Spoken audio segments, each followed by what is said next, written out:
As we've seen in the past, these storms, you know what, they can be deadly. So how can you prepare to keep you and your family safe? Well, you're in luck today because Kimberly McMahon is here, the Flood Control District of Maricopa County, and she has all the details and tips on how to be flood safe. And after a long night, you were out chasing storms last night. I know, I have a soft spot for the rain when it shows up for some reason.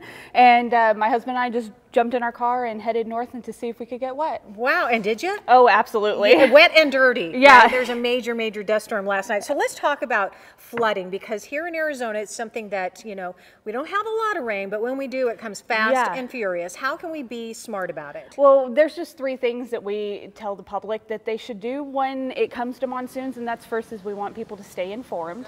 We want them to be prepared when it does show up, and then we want them to be flood smart once the waters are around. Okay, so and they come out of nowhere seemingly, right? Right. You could be, you know, just driving along and doing your thing. What is it that you guys are doing differently?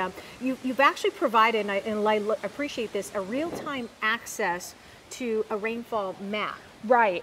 As it happens, we have our sensors around the county. It's one of the largest alert sets of sensors around the county that we do, and it provides rainfall data, weather information, and we take all that information and we send it out to the first responders. Wow. But at the same time, the public has access to it too. You can even get it right on your smartphone. It has a mobile version of it as well. I love that. I'll give you that information in just a second. Let's talk about, because sometimes we do find ourselves in precarious situations, and, you know, although we try to be smart about it, stuff happens, right? Exactly. You came up with a great idea, and I know the information is on your website as well, on how we can be better prepared by coming up with an emergency kit. Yeah, this emergency kit actually sits in my house. It's in a waterproof tub that comes and I can lock the top. We want to make sure that we have 3 days worth of food and water. Okay. And water is going to be a gallon per person per day. Wow. And then you want to have food that's non-perishable, stuff that is canned, but if you make sure it either has a pop top or you keep yourself oh, don't forget the can opener. Otherwise you're going to be hungry. The other things you can do is you can have ready-to-eat meals that you can buy and keep in your kit as well. Okay. You want to make sure that your kit is good for your family. So if you have younger kids, make sure that they have something that's going to, you know, keep them secure.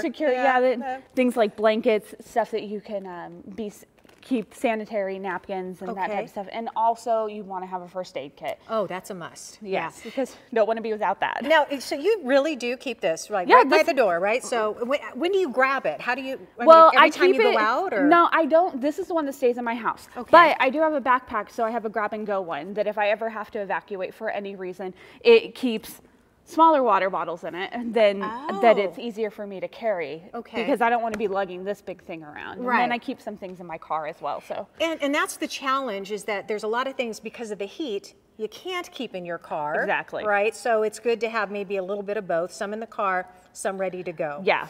Okay. Let's talk about. You know, right now with the wash, with everything being so dry, those washes fill up really fast. Absolutely. Your best tip on what we should not do when we come across a flooded wash? Well, stay away from flooded waters. Stay out of it with your cars. Stay out of it as a person, because you don't want to end up in a situation where you could be in danger, and then in turn putting other people in danger because they have to come rescue you. Right.